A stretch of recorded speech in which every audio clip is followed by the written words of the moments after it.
Diddy is not who you think he is, being arrested for weapons violations and being accused of ordering a hit on his major rival. These are just some of the things you didn't know about Diddy. I got my MTV out. Savage! I'm a savage! Oh! I'm a savage! Whatever I want, I'm going to get! Whatever I want, I have to get! First off, you will not believe who Diddy had a beef with. Hint, it's one of the most popular rappers currently. Now, let's set the scene. A glamorous party and music is pumping. While most people are enjoying the vibes, one guest isn't feeling the love. And that guest is none other than Diddy. The reason? Well, someone decided to make a bold declaration that didn't sit right with the bad boy mogul. You see, back in 2013, Diddy had some serious beef with none other than Kendrick Lamar. Why? Well, Kendrick claimed he was the king of New York in his verse on Control. And Diddy obviously took offense to that. At a party, he tried to confront Kendrick, and things got heated. So much so that it almost turned into a real-life rap battle, but without the mics. Word on the street is J. Cole had to step in and break it up.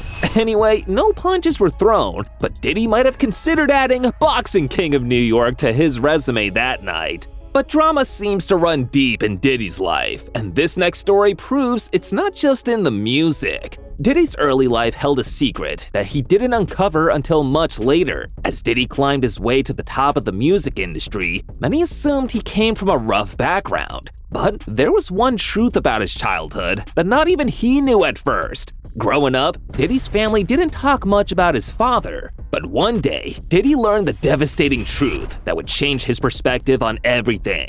Turns out, his father's life wasn't just difficult, it was dangerous. The man Diddy hardly remembered had been killed in a tragic, life-altering way when Diddy was just a toddler. And why? Well, let's just say it was something straight out of a crime thriller. A drug deal gone horribly wrong. Diddy always thought that his father passed away in a car accident. And speaking of life-threatening situations, this next moment wasn't just a chapter in Diddy's life. It made headlines all over the world. What was supposed to be a glamorous night out turned into a night of chaos. It's 1999, New York City is buzzing, and Diddy is living the high life with his then-girlfriend Jennifer Lopez. It was just another night out at one of the city's hottest clubs, or so it seemed. But what started as a typical A-list evening quickly spiraled into a headline-making scandal. Suddenly, shots rang out, chaos erupted, and before anyone can make sense of it, Diddy and J-Lo were in the back of a police car. Why? Well, let's just say the cops weren't exactly impressed by Diddy's party playlist. They were way more interested in the gun that mysteriously appeared in his car during the post-shooting getaway. But in true Diddy fashion, he faced the heat and went on trial, eventually being acquitted in 2001. Diddy dodged the legal bullets, proving that while he may have made headlines, he wasn't going down for the count. If you thought that was a wild turn of events, wait until you hear about the time Diddy squared off with another famous rapper.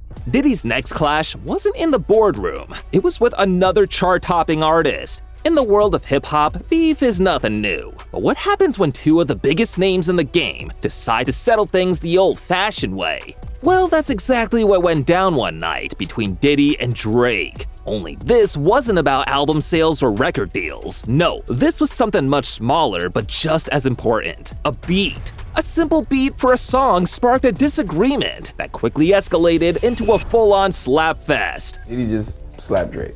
Slapped or punched? I heard a slap. He slapped Drake. He was like behind the scenes behind Club Live. I said like at the back entrance, back door. Diddy even punched Drake. The reason behind the altercation? A dispute over who had the right to use that beat for 0 to 100. Let's just say things went from 0 to very heated in no time. But at least no one died, right? This cannot be said for our next event, which Diddy helped put together.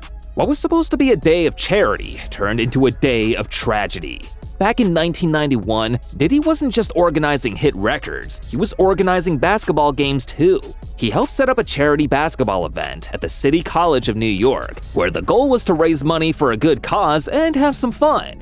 But what should have been a slam dunk turned into a nightmare. Nearly 5,000 people tried to pack into the gymnasium, which could fit 2,730 people. The event was so overcrowded that chaos erupted, and tragically, 9 people lost their lives in a stampede. It was a heartbreaking moment that haunted Diddy early in his career. But Diddy didn't let this tragedy define him. He kept hustling. For some reason, a vital part of his hustling was constantly changing his name, as he changed it 6 times. Diddy's identity crisis might just be one of his biggest accomplishments. Forget your New Year's resolutions, Diddy changes his name more often than most people change their minds about gym memberships. He's been Puff Daddy, P. Diddy, Sean John, and let's not forget Brother Love. Yes, he really tried that one. At this point, I wouldn't be surprised if he suddenly decided to rebrand as the artist formerly known as Diddy. He's reinvented himself so many times that even he probably has trouble remembering which version of himself he's supposed to be. Identity issues aside, Diddy was also part of one of the most notorious rivalries in music history.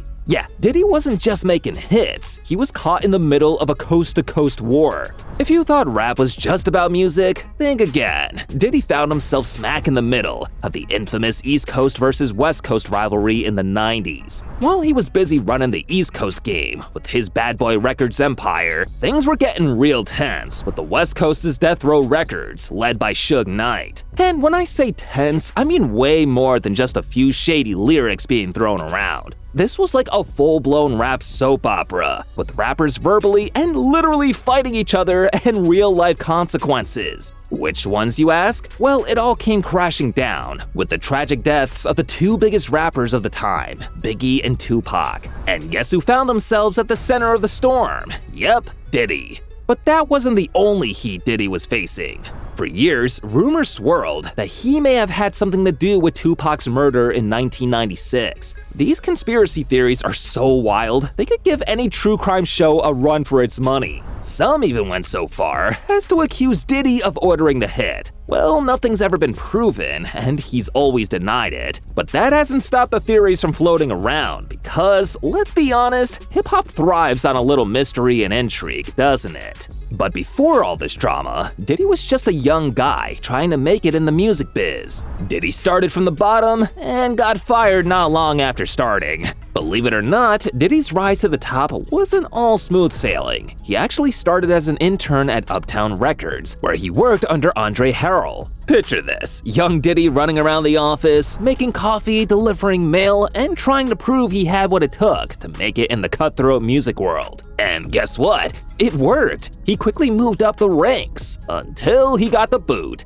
Yep, even Diddy has been fired. But instead of letting that stop him, he did what any ambitious entrepreneur would do. He started his own label, Bad Boy Records, and the rest is history. However, it's not like Diddy didn't try to follow an academic route. He was on the path to becoming a scholar, but then he had other ideas. After graduating from the all-boys Catholic school, Mount St. Michael Academy, Diddy enrolled at Howard University to pursue a business degree. But Diddy wasn't your typical college student. After just 2 years at Howard University, he decided that the classroom wasn't where he was meant to be. So he dropped out to chase his music dreams. But wait for the kicker, in 2014, Howard University decided to honor him with an honorary doctorate. That's right, folks, Dr. Diddy made his grand return, strutting across the stage in a cap and gown, proving that you can drop out and still earn the ultimate academic flex. But while Diddy's education may have been unconventional, his business moves are anything but textbook. It seems that it's hard to be a businessman without getting into some trouble. When it comes to business, Diddy doesn't just dabble, he dominates. From his music career, to launching a successful clothing line, to owning a premium vodka brand, C-Rock, and running his own media company, Revolt TV, Diddy's portfolio is as diverse as his name changes. If there's a way to make money, you can bet Diddy's already got it covered. His net worth, a cool $600 million and climbing. Yeah, that's a lot of zeros. But of course, not all of his business ventures were smooth sailing. The one with the most fireworks? Let's just say his clothing line, Sean John, John found itself wrapped up in a little lawsuit over trademark disputes and unpaid royalties. The disputes were eventually settled, and in 2021, Diddy bought back the brand for $7.5 million after its parent company filed for bankruptcy, solidifying his comeback once again. That's it for today. Don't forget to subscribe and watch our other videos.